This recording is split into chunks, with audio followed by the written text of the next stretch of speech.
with ideas that hold the power to influence society in meaningful ways. Today's valedictory ceremony is therefore not merely the closing of an event, but a celebration of every thought shared, every perspective explored, and every conversation that has contributed to the success of this conference. Before we begin, let us take a moment to pause from words and reflect in gratitude, to invoke blessings upon this gathering, and to commence the ceremony on a serene and auspicious note. May I request everyone to rise for the prayer.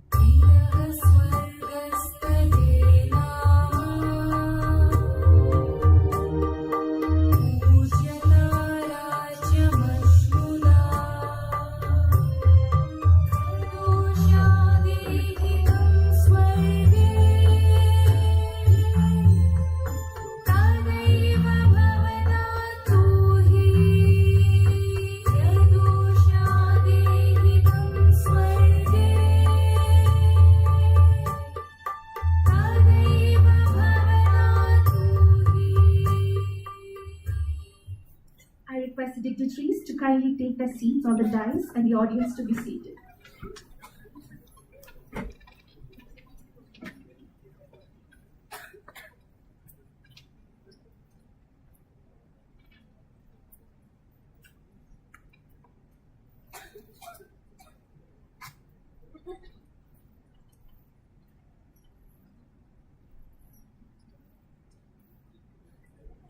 A gathering becomes meaningful not merely because of the people present, but because of the purpose that unites them. Meliora has stood as a testimony to scholarship, critical engagement, and the pursuit of excellence in legal academia. To formally commence, I now invite Ms. Geetanjali Surjit, student convener of Academic Outreach Committee, to welcome the welcome address.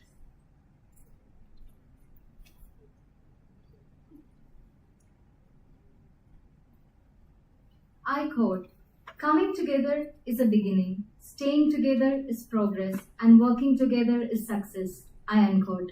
Over the past 2 days, we have truly embodied that success by coming together to share, learn, and grow as a legal community. Good afternoon, respected dignitaries, esteemed faculty, and my fellow students. I, Geetanjali Surjit, student convener of the Academic Outreach Committee, stand before you today to formally welcome you all to the valedictory session of Meliora 7, International Conference on Contemporary Challenges to Governance and Rule of Law. It is my distinct honor to officially welcome our chief guest for this session, Professor Dr. K.C. Sunny, former Dean Faculty of Law at Kochi University of Science and Technology and former Vice Chancellor of the National University of Advanced Legal Studies, Kochi. Sir, your vast academic expertise and contributions to legal education add immense weight to our closing ceremony. We extend our formal and warmest welcome to you. Welcome, sir. I'm equally privileged to welcome our guest of honor, Professor Dr. C.S. Patil, Director of the Karnataka Institute of Law and Parliamentary Reform, Bengaluru. Sir, your deep understanding of law and parliamentary affairs is highly pertinent to the themes we have explored during this conference. We are honored to have with you us today. Welcome, sir. A special welcome to our principal, Professor Dr. Father Davis PV CMI, whose steadfast leadership and support enable us to execute academic initiatives of this scale. Welcome, Father. I also wish to welcome our dearest Vice Principal, Dr. Sini John, whose constant guidance and steady encouragement have been invaluable to our committee's work. Welcome, ma'am. I extend a very special and formal welcome to the true driving force behind this conference, our Academic Outreach Committee faculty convener, Dr. Nandu Samjos. Sir, your vision and tireless dedication have been the very backbone of Meliora 7. Welcome, sir. A heartfelt welcome to all the esteemed faculty members of our institution. Welcome you all. I also welcome our dedicated faculty and student members of the Academic Outreach Committee, whose meticulous efforts brought this event to life. Welcome you all. I extend a respectful welcome to all the scholars and paper presenters. The rigorous research and diverse perspectives you have shared across various sessions have formed the true intellectual core of this conference. We are glad to have you with us for this concluding session today. Thank you. Welcome you all. To the student audience gathered here, I welcome you. Your attentive presence, patience, and active engagement have been vital to the meaningful completion of our sessions. We welcome you. As we formally prepare to draw the curtains of Meliora 7, let us look forward to the insights of the final addresses of this session. Once again, I welcome you all. Thank you. Thank you for truly capturing the spirit of Meliora and the essence of this gathering. Behind every institution that creates meaningful impact stands a leadership that transforms vision into purpose and education into experience. It is this commitment to academic excellence and holistic growth that continues to define the journey of Christ Academy Institute of Law.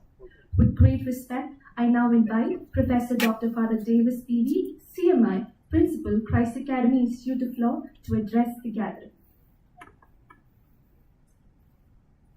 Good morning, everyone.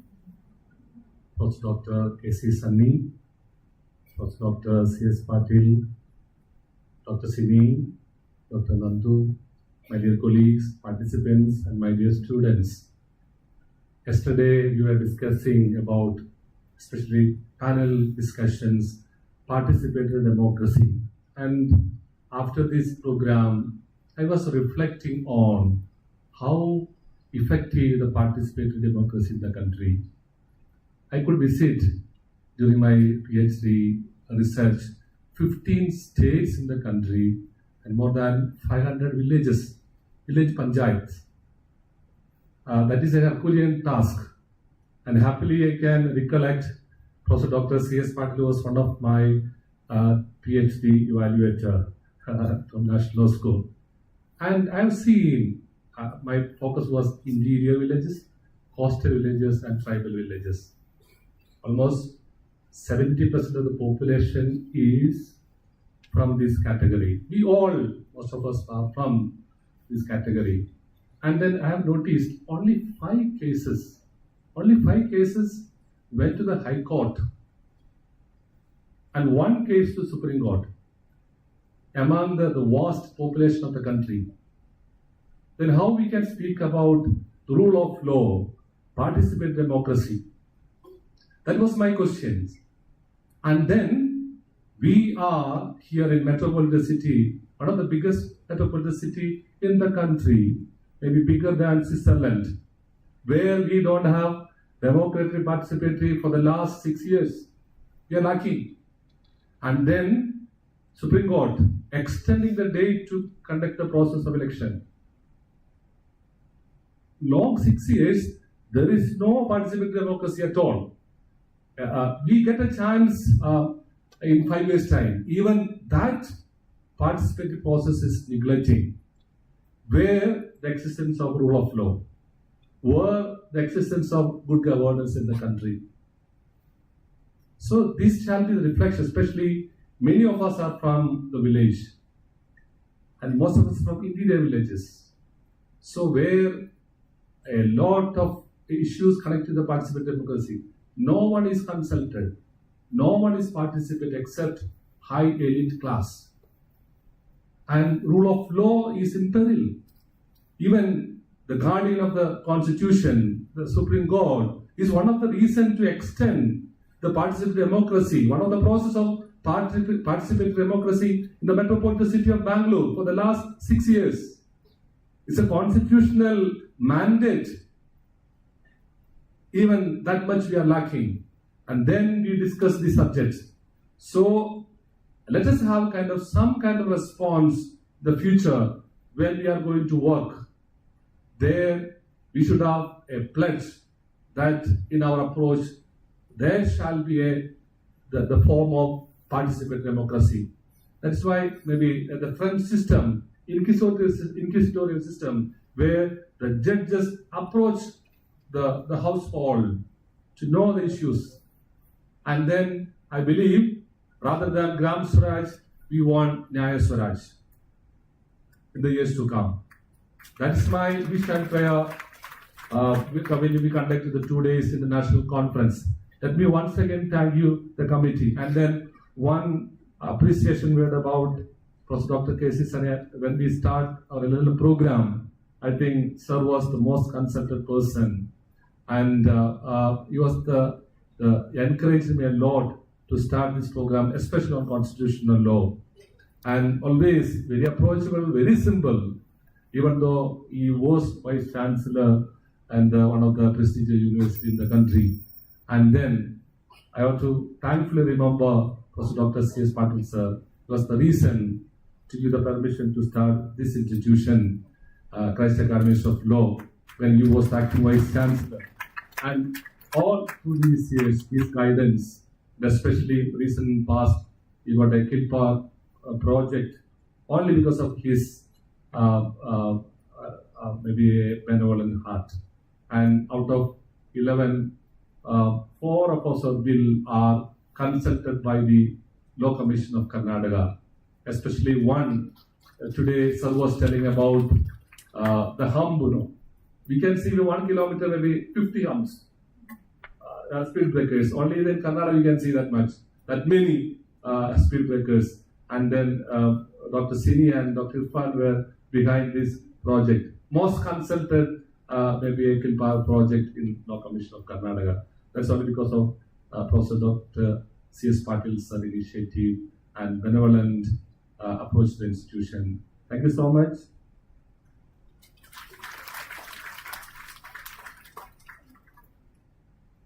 Thank you, Father, for truly highlighting the significance of this gathering. Distinguished guests add immense value to every academic gathering through their wisdom, experience, and presence. Their contributions to legal education and public discourse continue to inspire institutions and young minds alike. As a mark of our respect and gratitude, we shall now proceed with the felicitation of guests. To felicitate our esteemed chief guest, Professor Dr. K.C. Sunny, I kindly invite the Principal, Vice Principal, and the Faculty Convener of Academic Outreach Committee to kindly do the honors.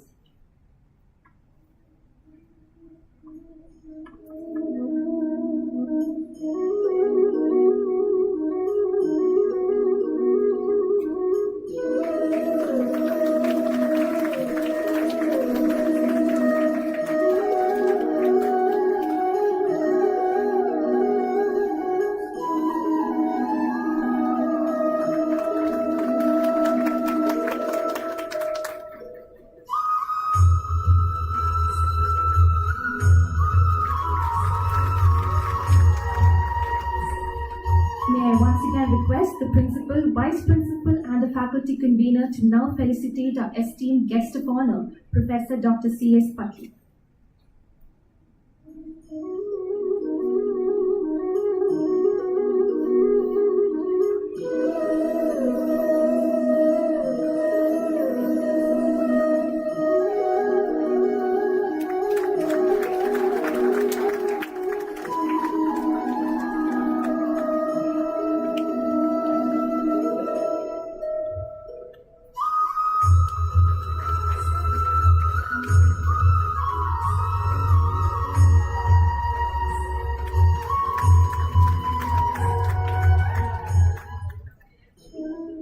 All our honored guests for gracing this occasion with your presence. I now request the Principal, Vice Principal, and Faculty Convener to join the audience.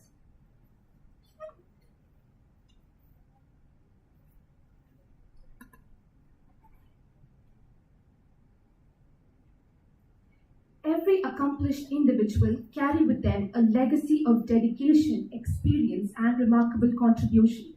Before we invite our esteemed chief guest to address this gathering, let us take a glimpse into his distinguished academic and professional journey. I now invite Ms. Shifa Sharon, student member of Academic Outreach Committee, to present the profile of our chief guest.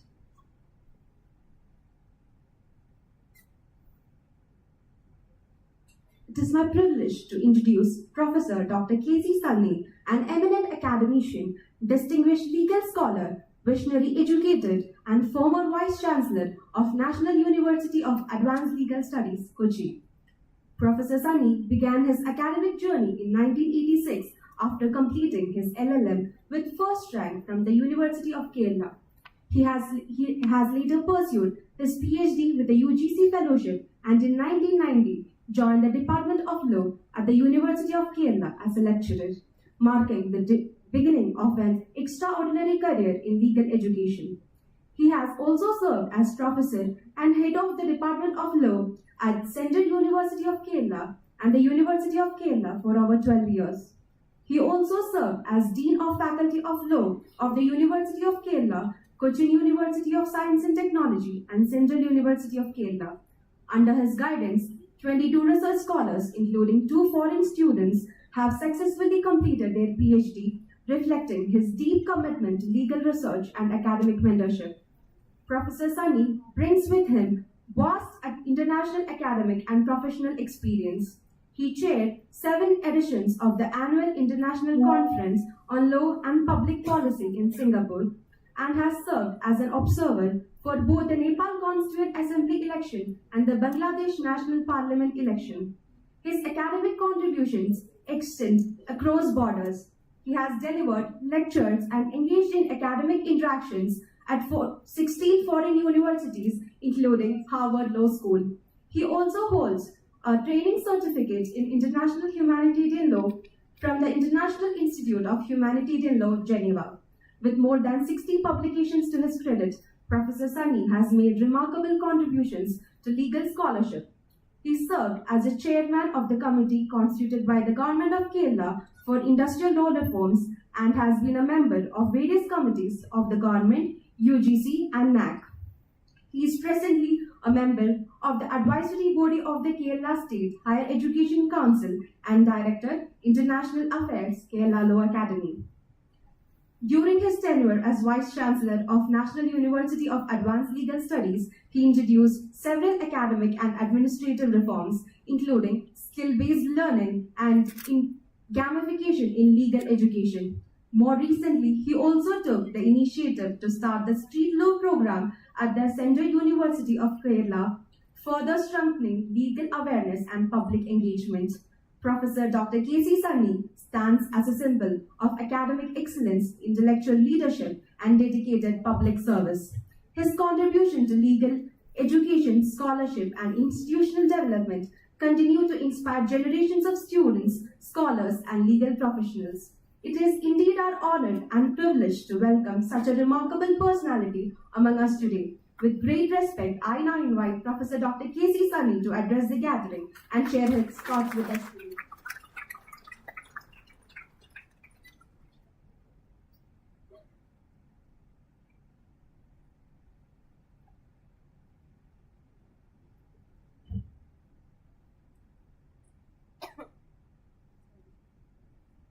Respected President of this session and Principal of this institution, Professor Dr. Father Davis P.V., Guest of Honor, Professor Dr. C.S. Patil, Vice Principal Dr. Sini, Dr. Nandu Samjos, Dr. Diru, Dr. Kirti, student representatives, Ms. Shifa Sharif,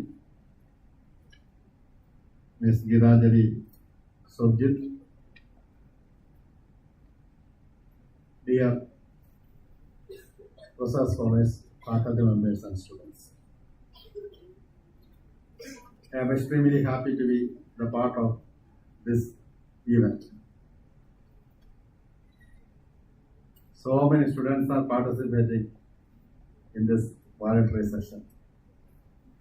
First thing I would like to say is that these students are very lucky in selecting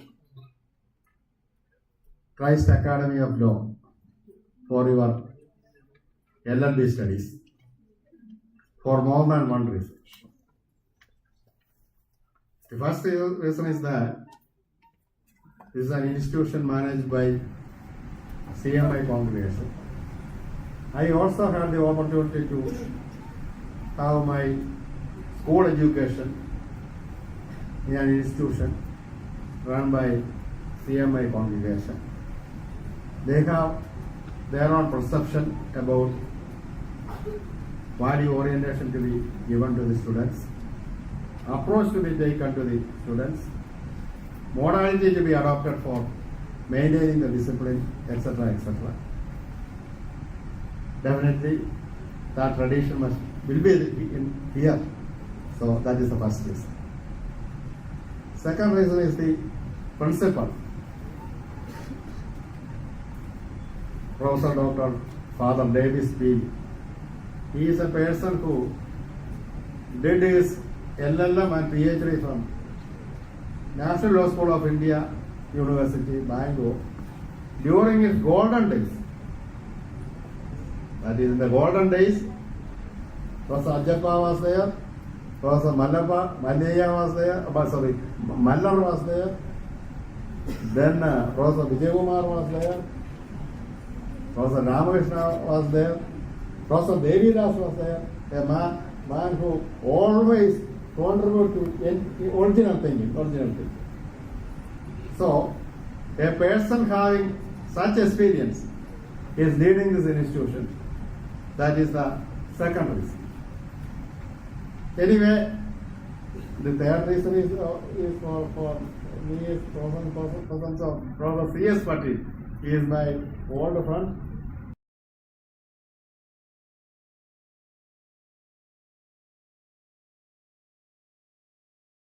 And legal education. Now he is the head of the Karnataka Institute of Legal Research, Legal and Law and Policy Research. So he is frequently interacting with the government officials. So he is the apt person to speak to you in this valedictory address. So anyway, my presentation is scheduled from 12:19 to 12:40. Now only 12:10. Anyway, I will never exceed 18 minutes. 18 minutes. That is my assurance. Coming to this topic of this seminar or international conference, contemporary challenges to governance and rule of law.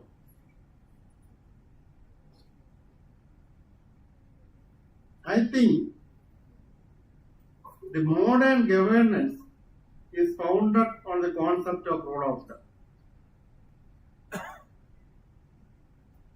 When we are thinking about the basic norms to be adopted for governance, I would like to mention briefly two stories. One Greek story and one story from Old Testament of Bible. The Greek story is the frogs who desired a king. Now we will say that somebody may be frog in the pond. Anyway, this is also a story of the frogs in the pond. They thought that for human beings, there are kings. So we also want a king. So they prayed for God Jupiter that please give us a king. Actually, the God was aware of the foolishness of their request.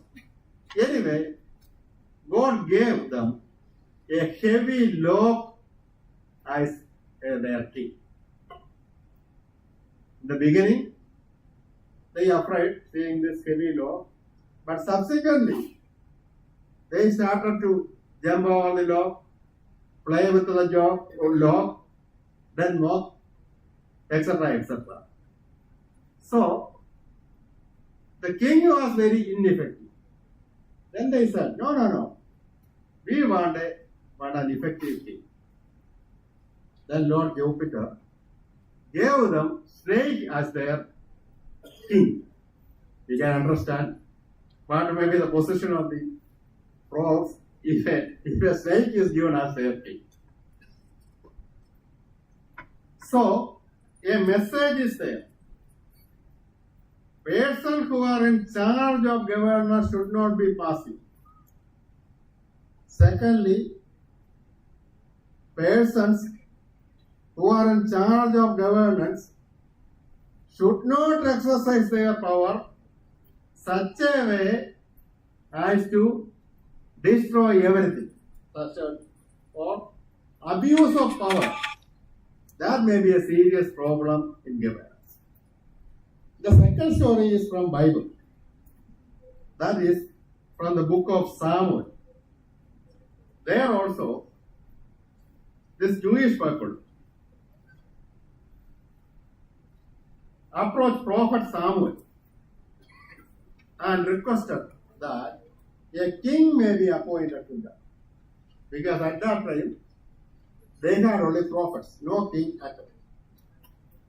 Then, Prophet Samuel replied that, please think again. Appointment of king will be dangerous. And he said, king would force their sons to serve, king will force your sons to serve in his military, operate in his chariots, and make weapons of war.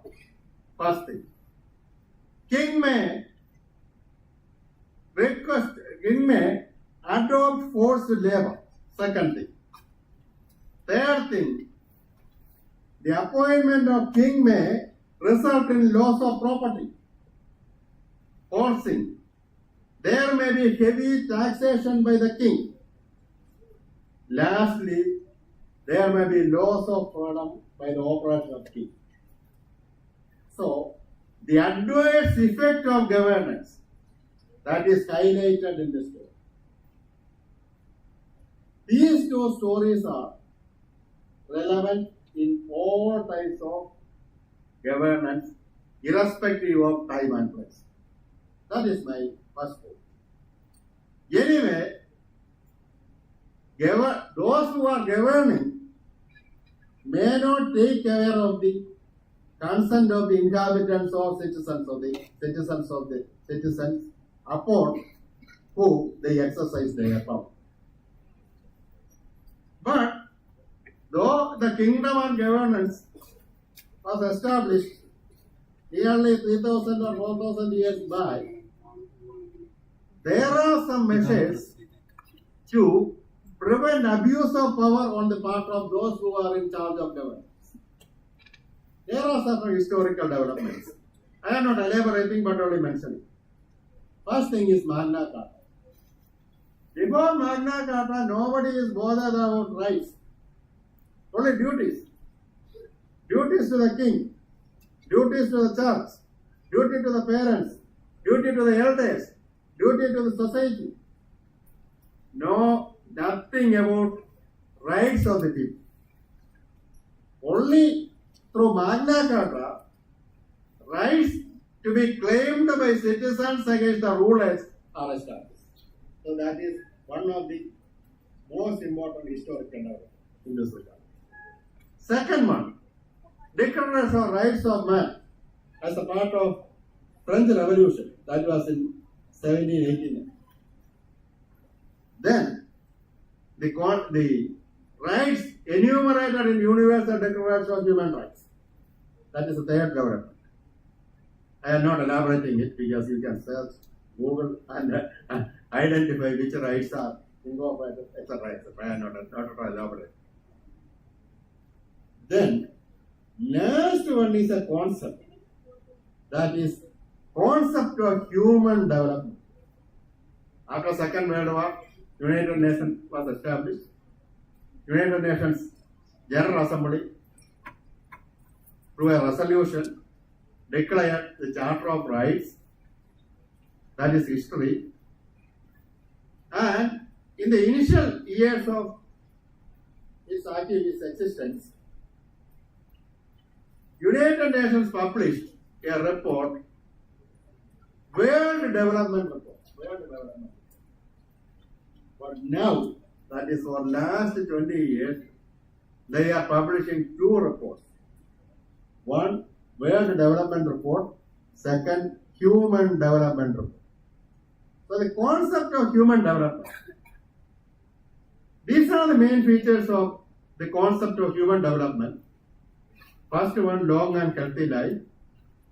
Second one, knowledge.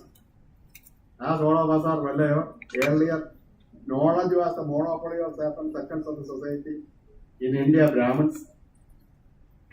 Then, decent standard of living.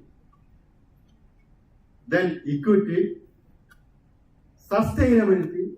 In the concept of sustainability, all things related to environmental protection will come. I am not elaborating it. Productivity. Last one, empowerment. Empowerment of all sections of the society, especially the downtrodden sections of the society, like women, scheduled caste and scheduled tribe, migrated labor. They will be armed with the powers. That is the concept. So now the point is now we have certain well-settled principles in relation to governance. What is the moral philosophy of the governance? What should be the strategy to be adopted for governance? Now, after the publication of SDG, Sustainable Development Goal, clear plan of action has been set by United Nations in the form of Sustainable Development Goal. So, we have well settled principles for ensuring good governance. But there are certain challenges. What are the challenges? The first challenge is, that is a main challenge of our society, that is a conflict between values of market and values of human rights. Actually, the right road for future development of human beings has been set through Universal Declaration of Human Rights and subsequent documents related to human rights. But though the concept of human rights gathered momentum, at parallel, values of market is also gathering momentum because of this development, globalization, liberalization, etc. So basically there is a conflict between values of human rights and values of market. Classic example is intellectual property rights. And here we may remember the Doha Declaration and its significance. In Doha Declaration, the meeting of the foreign ministers of WTO countries examined one issue. Suppose there is a conflict between intellectual property rights and human rights, which will survive. Finally, they said, which will survive, or which priority may be given to which concept. And they agreed upon on one point that human rights will prevail or intellectual property rights. That is the basis of this concept of this compulsory licensing and other things. That is why, because of this compulsory licensing and other things, we were able to address this pandemic also. Anyway, that basic thing is there. That is the conflict between values of market and values of human. Interestingly, the values of market is visible in everywhere. In political parties, party politics, religion, spirituality, in everything, values of market is there. So the conflict between values of market and values of human. Even at the level of participatory democracy, this aspect will be there, especially in the matter of giving license to a particular industry, or whether development or protection of environment. In addressing such issue, this conflict is there. Second thing, technological threats. So many developments in relation to technology, especially uncontrolled digital surveillance. Now, after the development of this digital technology, long arm of the state is everywhere. Even we are sitting in our bedroom, long arm of the state will be there. State will be there. That is a position.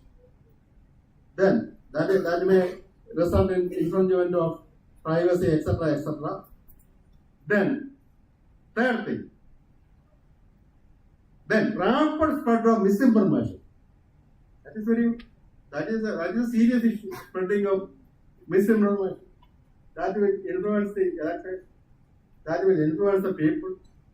That will influence the free choice, etc., etc. Spreading of misinformation. That is the next challenge. Then, maladministration and corruption. I am not elaborating it. I am not elaborating it. Then, weakening of democratic institutions. I think Father Davies mentioned some aspect in the context of participatory democracy. Judiciary is weakened. What about the independence of judiciary? There is a serious threat to independence of judiciary throughout the world. Throughout the world. That is my personal opinion. Then, regarding this lawmaking, because rule of law, the concept of rule of law is that it is not president who is ruling, it is not Panchayat president who is ruling, it is law which is ruling, it is not principal who is ruling, it is law which is ruling. Then what about lawmaking? There is an interesting report published by House of Lords. The report is available on the website. The report of published in April 2024, very recent report. Then they identified certain things related to lawmaking. No effective consultation at all. Now, passing of bills is something like making a dosa. even less than that. Earlier, there may be select committee, there may be public consultation, etc., etc. Second thing, skeleton legislation, then publication of entire law as administrative notification. Environmental law. There is only one section in the Environmental Protection of Environment Act. All regulations are issued. Then UGC. There is one provision in the UGC Act. UGC can prescribe minimum standard. By using this code, the entire thing is done by the administration. No consultation. The Parliament members may be busy in attending funerals and wedding ceremonies. The entire thing is done by the administration. There is ample. That is not a thing happening in India. House of Lords pointed out this part. So, like a weekly consultation in lawmaking. That point is said. So, you younger generations have a duty.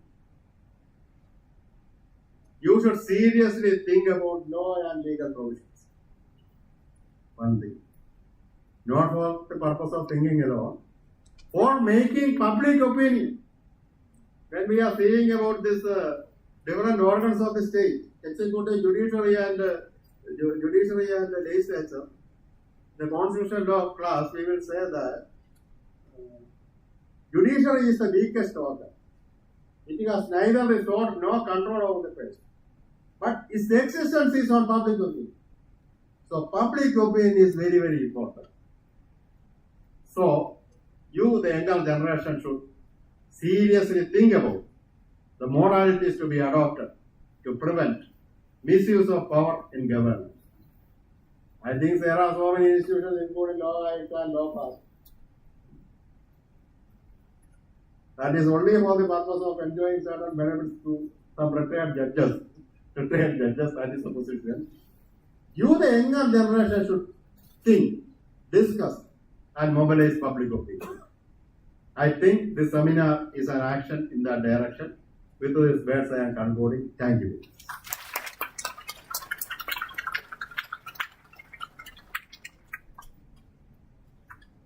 So, your thoughts have deeply resonated with the essence of this conference, and we're thankful for your gracious address. The true value of an academic gathering lies in the perspectives it brings together and the wisdom it leaves behind. We are indeed privileged to have amidst us a distinguished academician and visionary whose contributions to legal education have been both profound and far-reaching. I invite Ms. Shifa Sharon to present the profile of our esteemed guest of honor.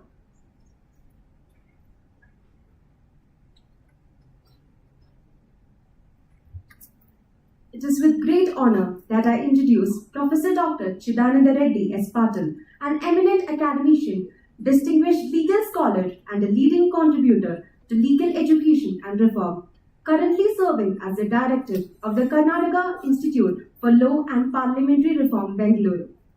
After graduating from the University of Mysore, he pursued his LLB from University College of Law, Dharwad, and went on to secure his LLM from the University of Mysore with first class, earning 2 gold medals. He later obtained his doctorate in law from Karnataka University, Dharwad, cementing a strong foundation in legal scholarship. With over 3 decades of experience, he has been associated with premier institutions such as JSS Law College, HA Law College, KLES Law College, and University College of Law. His academic leadership has been equally significant, having served as a dean, a syndicate member, academic council member, and the director of KSLU Law School. What truly distinguishes him is his substantial contribution to legal research and scholarship. He has authored a book, edited 4 scholarly volumes, and published over 85 research articles in reputed journals. His expertise has also extended into law reform and governance. He contributed to the Committee on Reforms of the Criminal Justice System under Justice V.S. Mandimath and played an important role in drafting the Karnataka State Human Rights Codes Rules 2006. Beyond all this, he has demonstrated a strong commitment to social justice. For over 25 years, he has been actively involved in legal aid and literacy initiatives, working towards making law accessible to the broader public. Professor Dr. C.S. Patil stands as a symbol of academic excellence, intellectual rigor, and public service. It is indeed a privilege to honor and celebrate such a remarkable personality. With great pleasure, I now invite Professor Dr. C.S. Patil to address the gathering.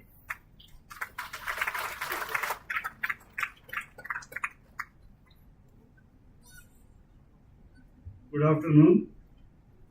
It is so nice to be here in the Christ Academy Institute of Law again and again.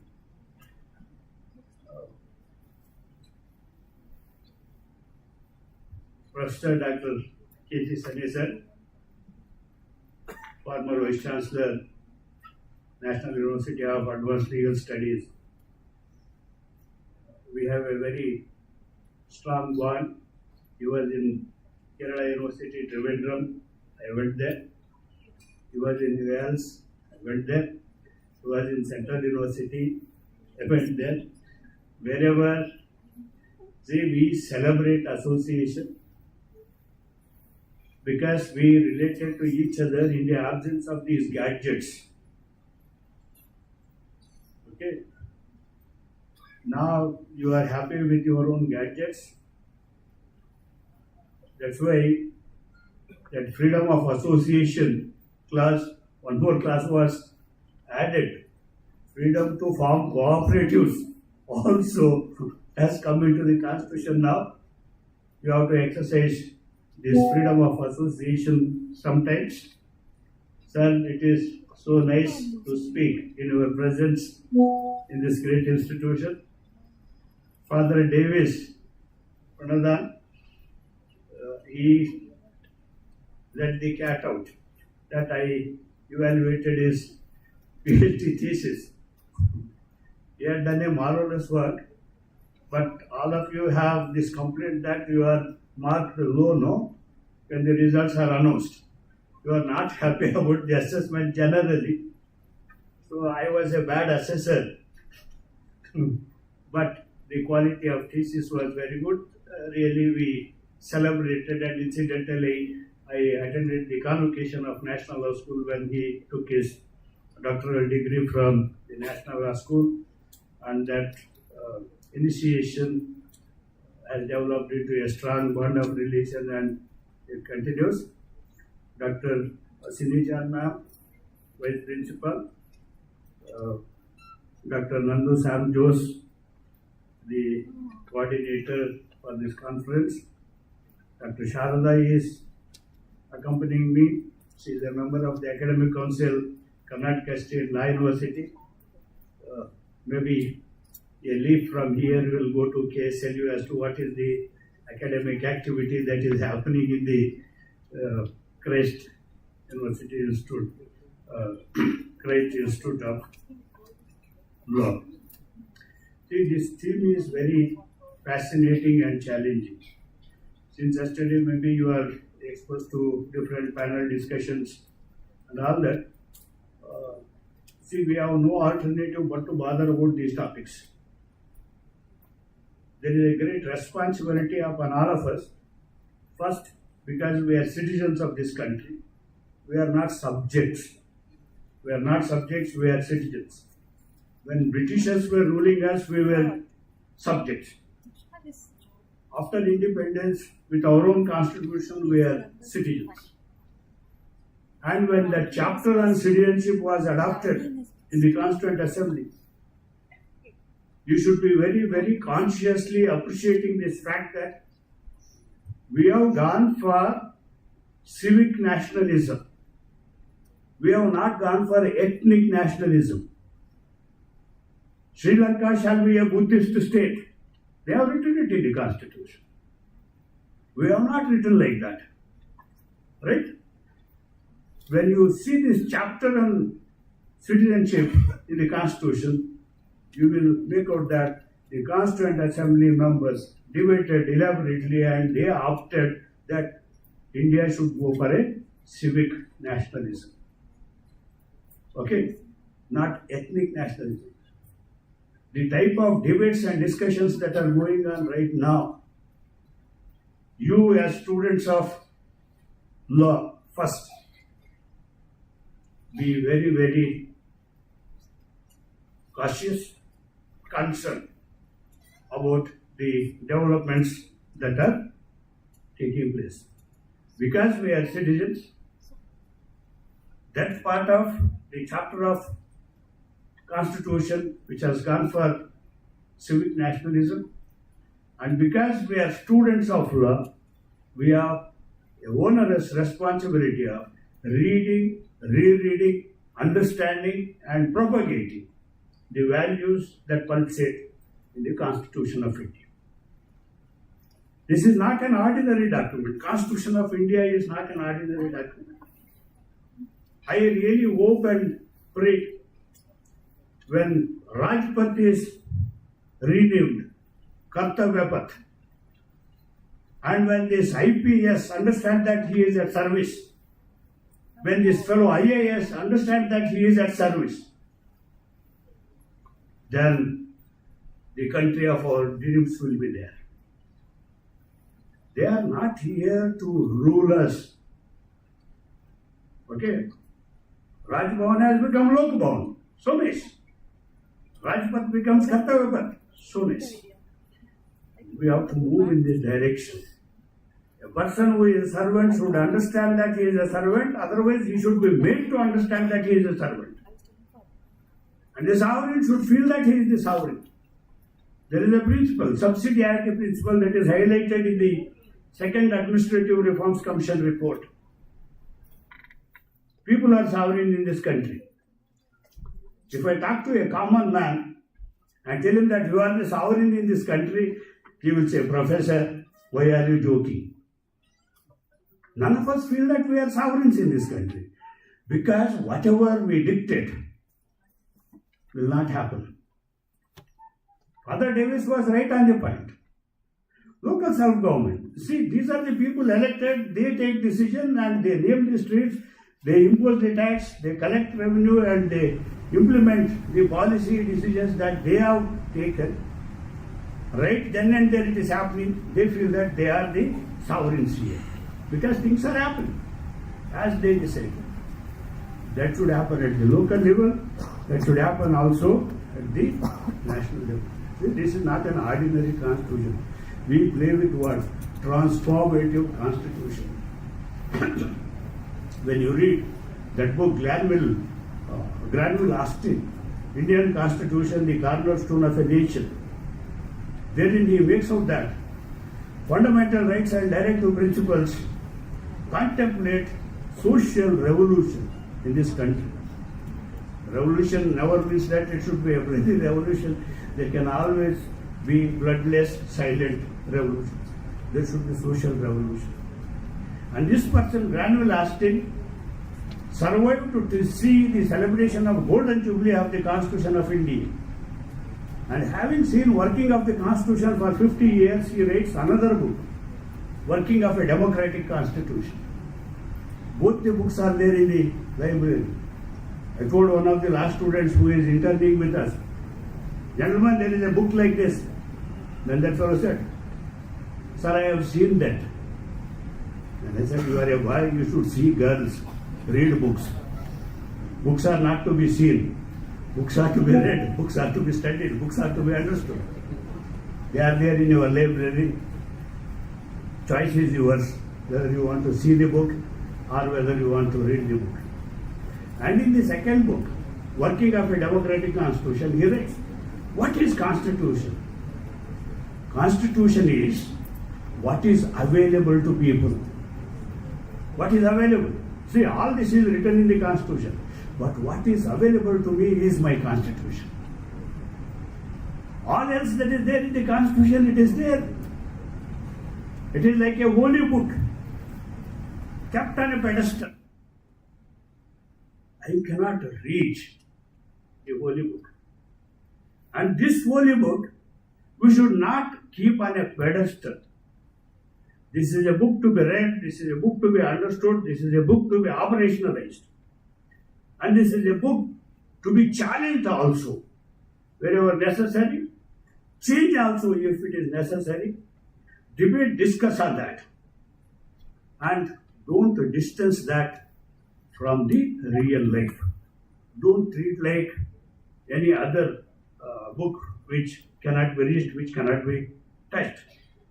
When we speak of this theme, governance and rule of law, we have to very seriously consider certain of the issues which Professor Sunny has already dwelt upon. We have celebrated 75 years of our Constitution. When you Google, you will make out that average life of a Constitution on earth is 19 years. Constitutions will not survive beyond 19 years. And ours is 75 years. It has survived 75 years. See, Falin Ariman, in one of the books, he writes like this: constitutional institutions are strong enough to withhold the onslaught of unscrupulous incumbents. You have these constitutional officers, sometimes people come, but the Constitution survives. Where is the proof? The proof is that it is 75, we have celebrated 75 years of the Constitution, is the proof. So this is a Constitution to be read, understood, interpreted. Please read this book, Constitution of India, Miracle, Surrender, Hope. Wonderful. The very fact that we have a Constitution is a miracle. The author asked this, Rajiv Dhawan asked this question: if we are asked to frame a Constitution for India now, we will not frame the Constitution which is equal to the Constitution of India. And it is a miracle that those people constitutional forefathers, after whom the constitution follows. And what we have done, through this constitution, we have surrendered ourselves to politicians and judges. There was a mentioning about the judiciary, final interpreter of the constitution. Okay? So we have surrendered ourselves to the politicians. There is an electoral process. Dr. Sunny is an expert in the field of election laws, and when he is introduced, you have made out that he was part of the team that was sent as an observer to Bangladesh, Nepal and other things, the electoral area. See, constituents should be translated into legislature through a process. And the process that we have adopted is this election and that first past the post system. Somebody gets elected there. After so much of discussion, debate, we introduced nota in that. None of the above, but nota. Okay? Recently, in the parliamentary election, in Indore probably, there was uncontested candidate. There was only one candidate in free because the other person's nomination was rejected. For the first time it happened in India that a member of the parliament was elected uncontested.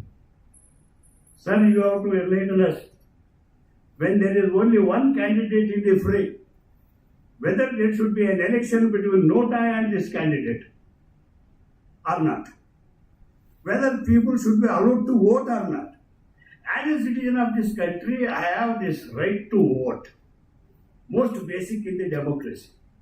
And if there is only one candidate, I am disenfranchised. I have lost my right to vote, whether by any means and methods. In a democracy, a section of the people can be disenfranchised. These are the questions with which we have to bother as citizens of India. It has held out so many things to us. Okay. All those great principles of social justice that are there in the directive principles. So that is one fascinating. Whoever the government, he cannot do whatever he wants because these principles are there. Otherwise, the constitution will be interpreted to be a bourgeois constitution. Because of these elements of social justice, the strappings are there on the government and on the judiciary also. We had elections recently in 5 states. The Indian elector is a person who is beyond the contemplation or guess of any pundit. Any pundit who says, I will analyze elections, I will predict election results, etc. Pundit, there is a pun, P-U-N, there is a pun in pundit, and this fellow pundit will become a pun if he goes near our elector. The Tamil Nadu result was beyond contemplation of anybody. How people of Tamil Nadu have voted is wonderful. No, none of us contemplated that. This is the result that will speak. So these people got up in the morning and went and stood in the long queues. Who are these people? Poor people, unattended, uncared for. But these are the people who got up and went. The record percentage of polling this time in all the states. Who are these people? These are the people whom the democracy let down. And these people who are let down by the democracy go and stand in queue for the democracy. That is the beauty of this country. And the way they vote, they teach lessons. They teach lessons. See, Dr. B.R. Ambedkar in the Constituent Assembly cautioned whatever the Constitution, whatever the structurization of power in the Constitution, if a single party is voted with thumping majority, there will be a possibility that it will lead to dictatorship. It will lead to dictatorship. When you analyze the election results, the parties with the thumping majority have come to power, and next election that thumping majority is reduced, so that they will understand who the elector is, who is the sovereign in this country. There was a wonderful principle that was given out by Honorable Professor.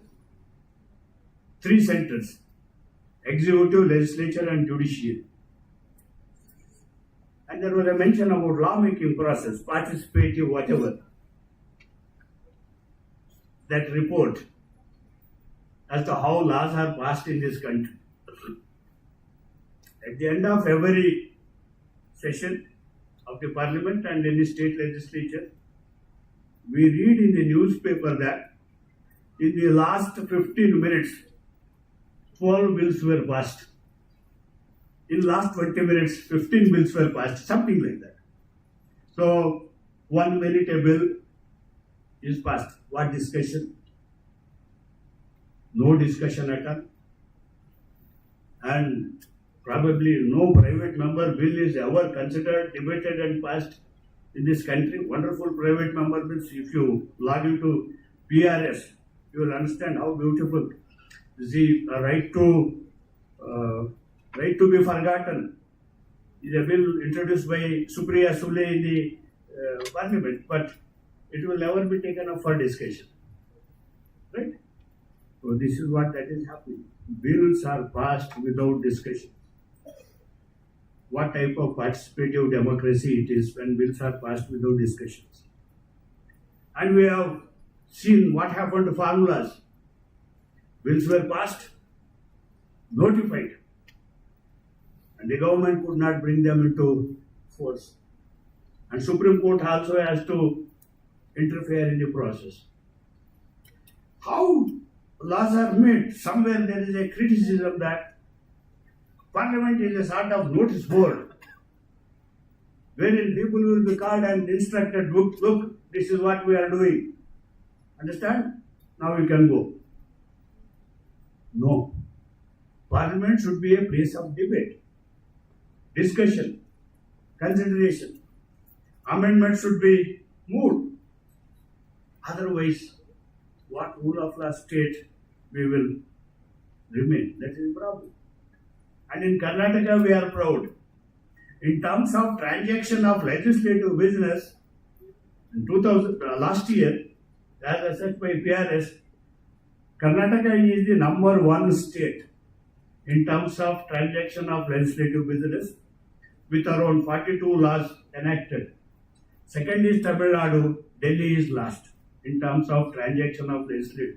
The business of the legislature, you are taught in the first LLB that there is a legislature to legislate.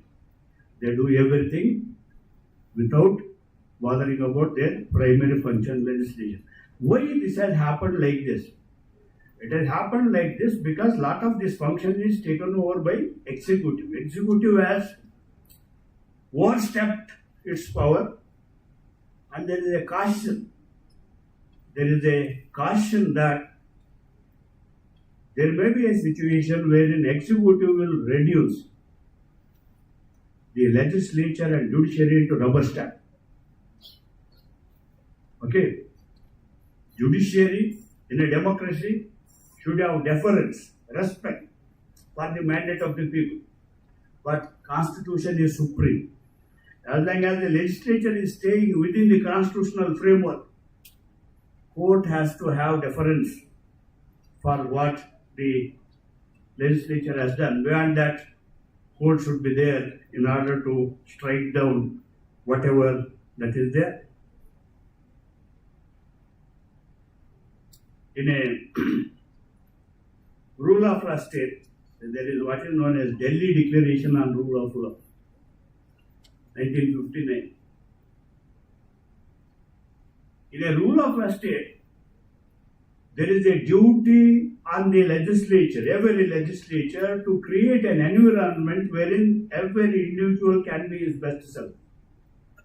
That is the environment that is to be created. That is the duty on the legislature when you speak of rule of law. And we have forgotten what the demands of rule of law are, and we only hope and pray that someday that will happen. Legislature will become very conscious. In Karnataka, we have a law made by the legislature itself that the legislature should meet at least for 60 days in a year. 60 days in a year, but unfortunately we are not in a position to match that record of 60 days also. We are performing less than that. That is the state of affairs. And beyond that, participation. As students of law, whenever you come across the fact that a draft bill is open for discussion and debate, make it a point to send a mail. Because you are a law student from the prestigious institution, let there be an email that goes to the Parliament that whatever opinion, one nation, one election, whether it should be there or it should not be there, send your opinion. Maybe right, maybe wrong, and generally it will be right because you are fresh minds. And our government in Karnataka has started decentralization of legislative process, and as Father Davis told you, this was one of our research teams, which has drafted 11 legislations for the government of Karnataka, which I presented through Law Minister to the Chief Minister of Karnataka. Quite a few of them are selected, and now the State Law Commission and KILPAR together, we are finalizing certain of the bills that will go to the House next. And I am so happy that so many students also participated in this project from the Christ Academy. That is a very big exposure for whoever boy, girl who participated in that. We did not have such a facility when we were students.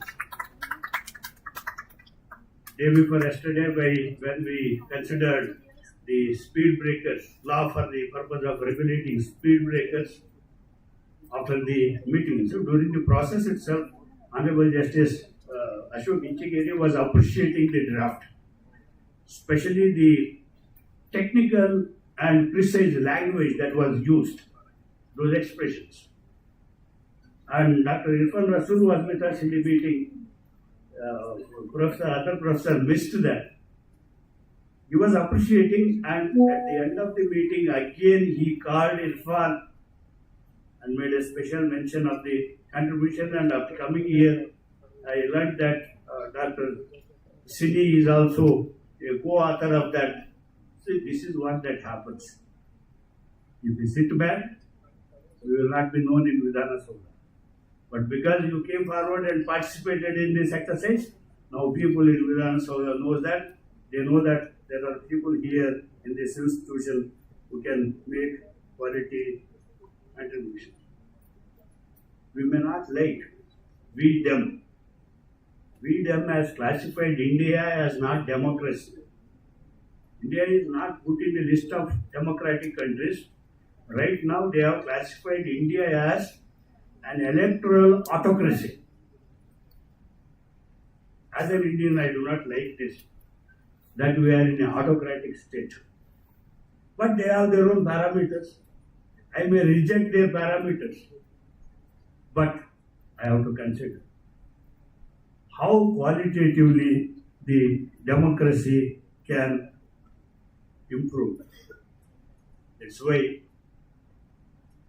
Rajiv Dhawan writes in his book, Hope, Miracle, Surrender, Hope.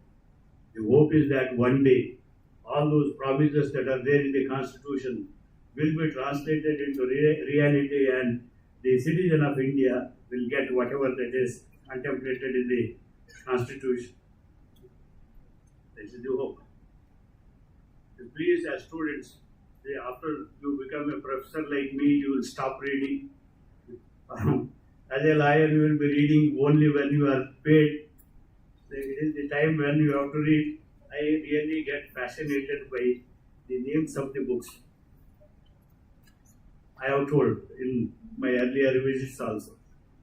Lawrence Strain, reading the Constitution.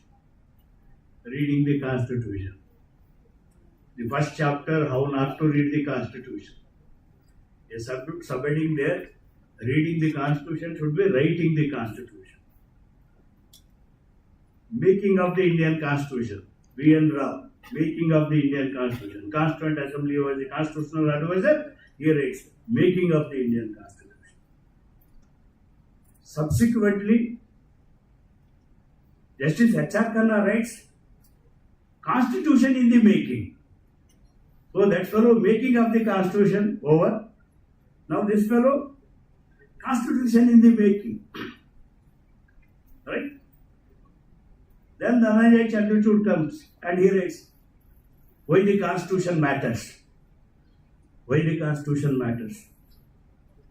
And this fellow, Falin Ariman, you must know your Constitution. I have a specialization in constitutional law and I have 2 gold medals. I joined as a professor, retired also. After that, this book comes, you must know your Constitution. Oh, Baba, I will know my Constitution. I started reading it again. Really a very fascinating book.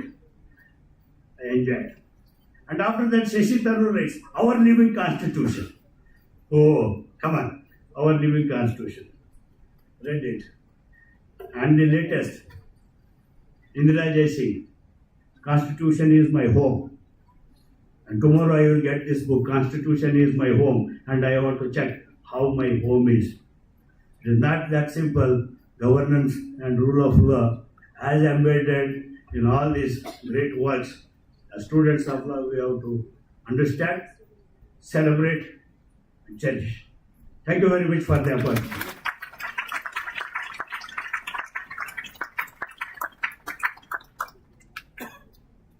Sir, the depth of your insights and experiences has made the session truly meaningful, and we're grateful to you, sir. A conference is remembered not only for its celebrations, but for the impact it leaves behind. Over the course of this conference, ideas were challenged, perspectives were broadened, and conversations were moved beyond convention. To present a reflection of this remarkable journey, I now invite Dr. Kirti V.S., faculty member of the Academic Outreach Committee, for the report reading.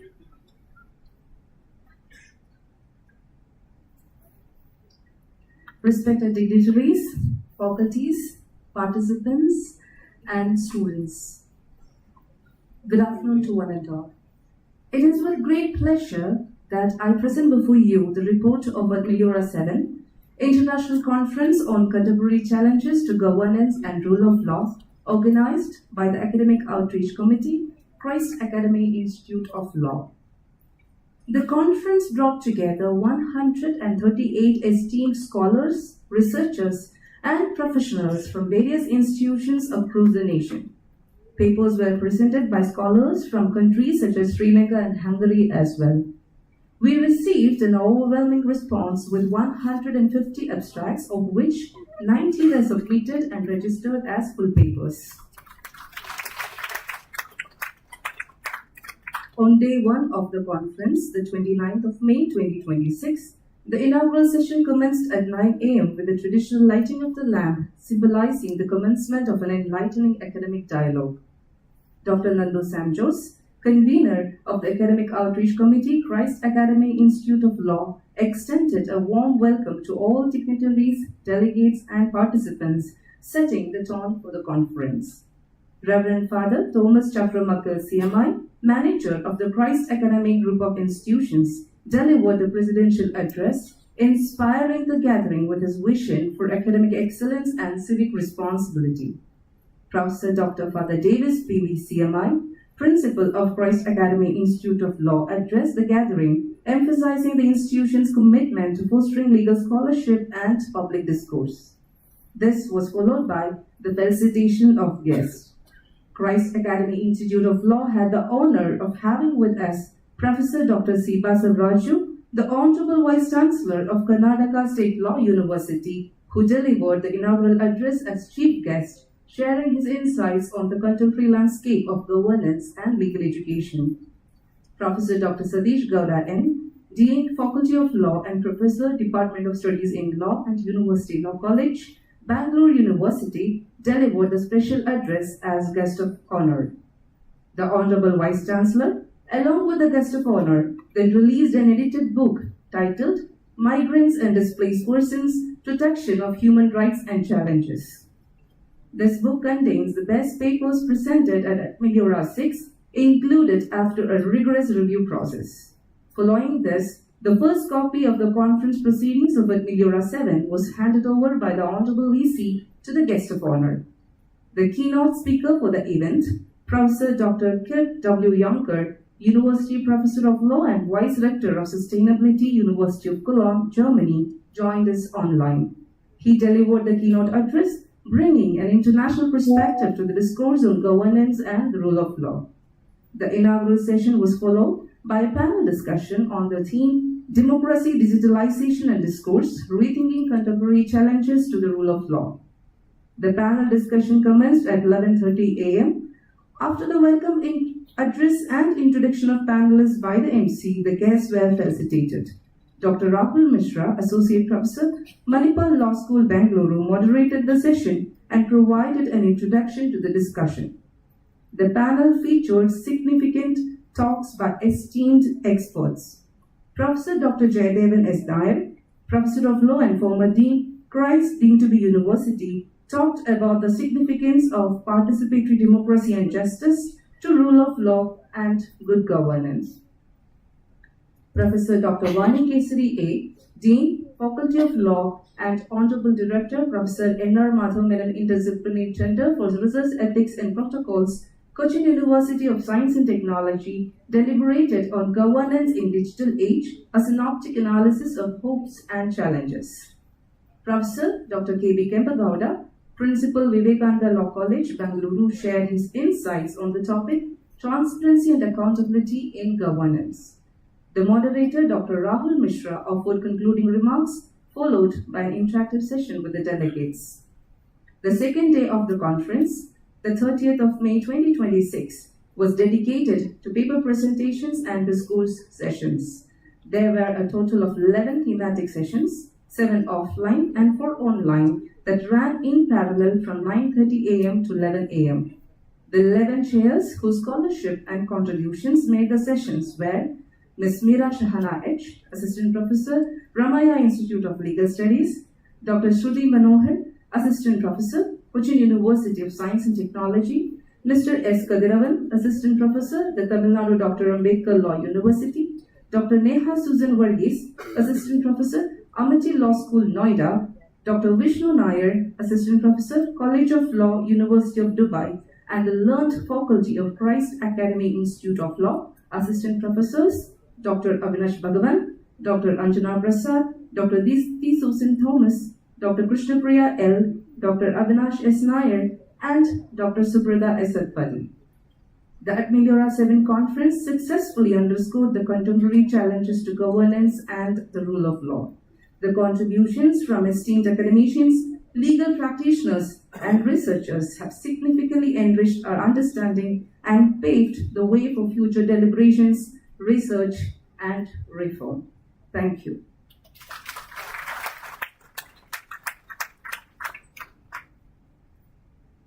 Thank you, ma'am. Gratitude marks a sense of our past, brings peace for today, and creates a vision for tomorrow. I now invite Dr. Nirul Aran, faculty member of Academic Outreach Committee, to propose the vote of thanks.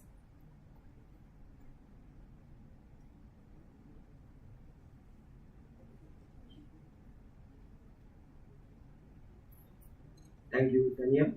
Respected dignitaries on the dais and of the dais. A very warm good afternoon to all of you. myself, Dr. Nirun Aran, member of Academic Outreach Committee, Christ Academy Institute of Law. As the curtains of Meliora 7 are drawing closer, I stand before you on behalf of the Academic Outreach Committee with a heart full of gratitude and appreciation.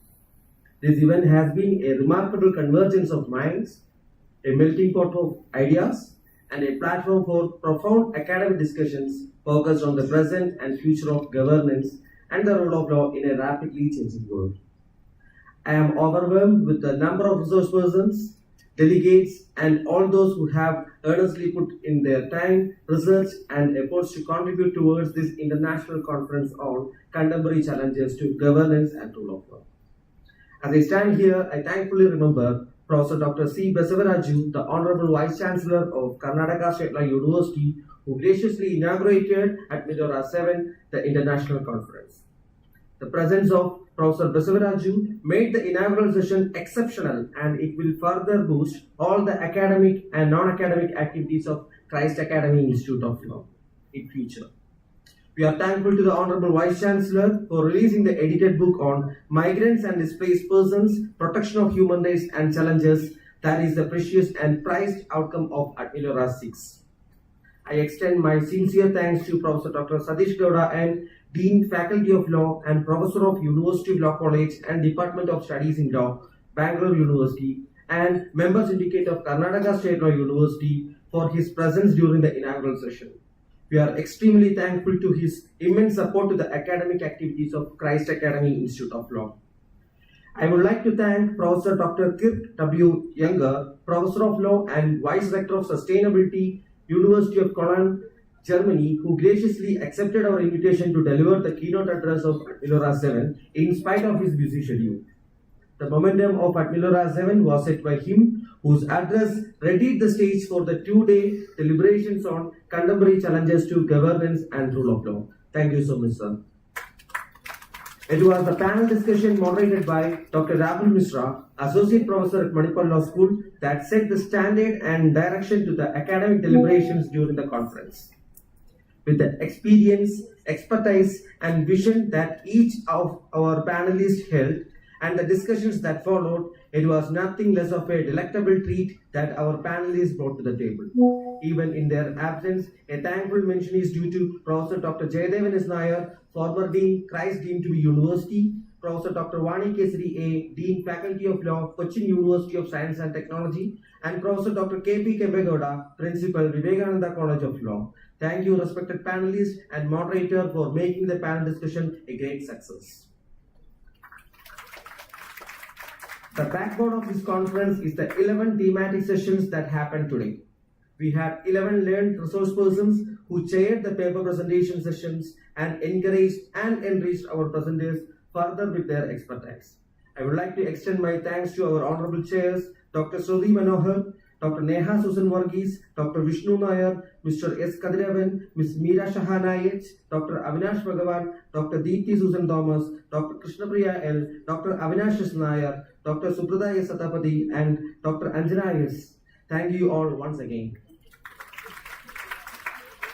Meliora 7 was made what it is by the 138 delegates, including 2 foreign delegates, who researched to contribute the 90 papers that were presented in the conference. From the bottom of our heart, we thank all the 138 scholars from inside and outside India for showing interest in the conference, contributing their research and making it truly an international conference. Your contributions have been invaluable in making this conference a resounding success. The grandest stages demand the most unforgettable curtain calls. The masterful conclusion of Meliora 7 becomes unforgettable because of the presence of 2 legendary legal luminaries, Professor Dr. K.C. Sunny and Professor Dr. C.S. Patil. Professor Dr. K.C. Sunny is a distinguished academician and visionary institution builder. A committed researcher himself, Professor Sunny has significantly contributed studies and research in constitutional law and administrative law. His wealth of students who are spread across all walks of legal life stands testimony to the wonderful teacher he is. It is always my honor to say that I am a student of Professor K.C. Sunny, and his motivation and guidance always encourage early career teachers and young scholars like me. His presence at the chief guest of the Valedictory session of Meliora 7 and his words have reminded all of us that this is not the end, but just the beginning of the further research, discourse, and deliberation. Thank you so much, sir, for your valuable time with us. Prof. Dr. C.S. Patil has always been a towering figure and constant support for the all academic endeavors at Christ Academy Institute of Law. As a distinguished academician, his contribution to the legal academia, and as a director of Karnataka Institute of Law and Parliamentary Reform, his contributions to the legal reforms in the state of Karnataka are highly remarkable. His stately personality, expertise, and vast knowledge in public law has adorned the valedictory session of Meliora 7. Thank you, sir, for giving us time of your busy schedule and being with us today. All our endeavors at Christ Academy Institute of Law find constant support and encouragement from our management. We are extremely thankful to Reverend Father Thomas Chakramakil CMI, Manager, Christ Academy Group of Institutions, for his unwavering support and willingness to always find time for us. Thank you, Father. On this occasion, I also extend my heartfelt thanks to Father Thomas Karnataka CMI, Administrator, Father Dr. Anthony Davis CMI, Principal Kayas, Father Levin Davis CMI, Principal Christ Academy Junior College, and all other fathers who have graced at Meliora 7.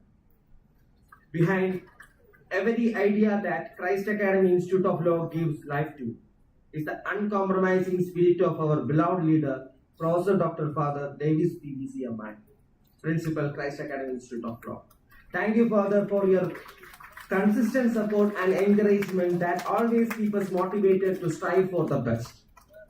The organization of Meliora 7, Sini Ma'am's role is crucial and a guiding light for all of us. Thank you so much, ma'am. We are extremely thankful to Dr. Shalini S. IQSC Coordinator, Dr. Irfan Razul Najar, LLM Coordinator, and Mr. Priyank Jagvanshi, 3-year LLB Coordinator, for their constant support during this conference. We also extend our sincere thanks to all the faculty members of Christ Academy Institute of Law. Special thanks to Dr. Avinash S. Nair and Mr. Srihari V.S. who helped us to provide transportation and accommodation facilities to our guests during Meliora 7. The Academic Outreach Committee released an edited book titled Migrants and Displaced Persons, Protection of Human Rights and Challenges during this conference, which was the output of the Meliora 6. The research papers we received last time were sorted out and finally superintendent, the facility officer Mr. George B. for assisting us throughout with the smallest to the biggest of our requirements, Mr. Sachin Jacob and Mr. Deepak for the technical support. Thankful regards to the Transportation Department, media team and technical team of our sister institutions, and security personnel and DDs of our institution for their unwavering support throughout these days. Thank you all. The lifeline of any endeavor at KIL is our students. Thank you to each one of our students who responded actively to our call for volunteers. Though we could not take in all of you, your overwhelming response was a great boost to our efforts. I thank all the volunteers who worked tirelessly in various roles and putting together the pieces together to create this successful event at Meliora 7. Special mention is due to Ms. Geetanjali Surjit, the student convener, Ms. Kushi Kumari and Ms. Suhana Sanskriti, the student co-conveners of the Academic Outreach Committee, along with the student members, Ms. Shifa Sharin, Mr. Arun J.G., Ms. Shishani Satya and Ms. Mitka Muradia Pradeep for all their efforts. I would also like to thank the faculty team of Academic Outreach Committee whose tireless efforts and meticulous planning have ensured the smooth running of this event. Under the leadership of our committee convener Dr. Nandu Samjos, the commendable hard work of Dr. Kirti V.S., Dr. Sudesh P.N., Ms. Christina Raju and Mr. Vikas Gelot make this event a grand success. Thankful regards to the Master of Ceremony, Ms. Tanya Biju, for wonderfully organizing the valedictory ceremony in its finest form.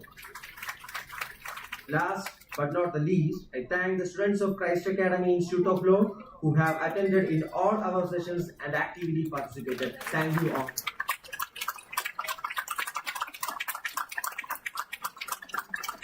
As we conclude, let us take with us the knowledge we have gained, the connection we have made, and the inspiration we have left. Let us continue to work together, further our research and academic deliberations on similar themes of contemporary relevance. Thank you all once again. I look forward to seeing you all in the next event. Safe travels and goodbye. Thank you.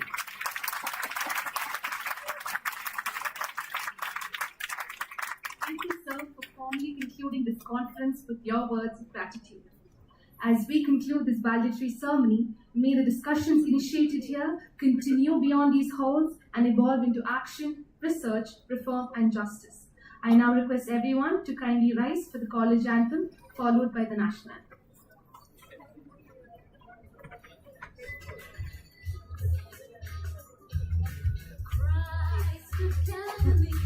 Proud of your glory, may you prosper eternally. Christ Academy, proud of your glory, may you prosper eternally. Christ Academy, it's a place so close to heart. It's a place where I can stand. It's a place where Christ Academy, Christ Academy, Christ Academy.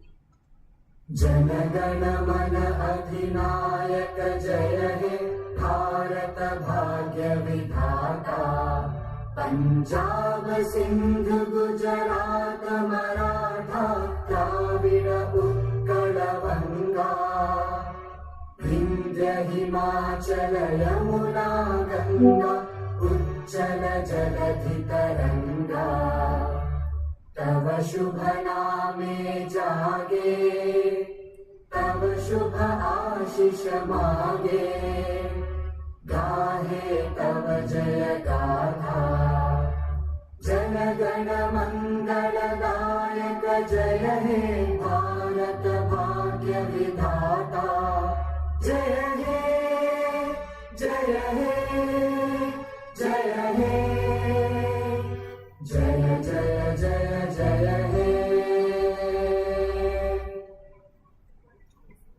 Once again, thank you all for your presence and participation, which made this occasion truly a memorable one. I request the faculty members and student members of the Academic Outreach Committee to kindly join for the photo session. External delegates are requested to kindly collect their certificates from the desk outside the hall. Certificates for KIL students will be issued later. Thank you and have a nice day.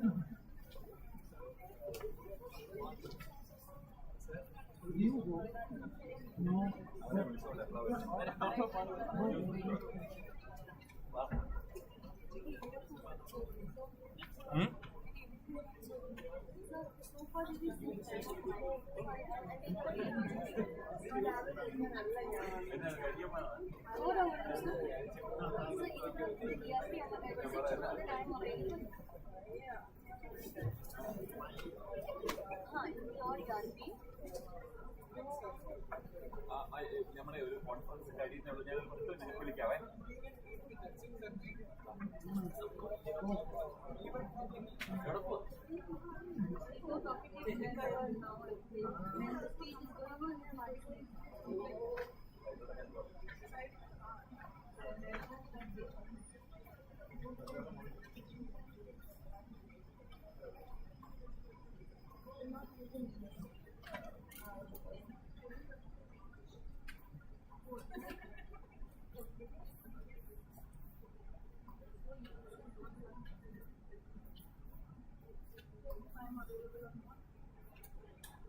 I'm not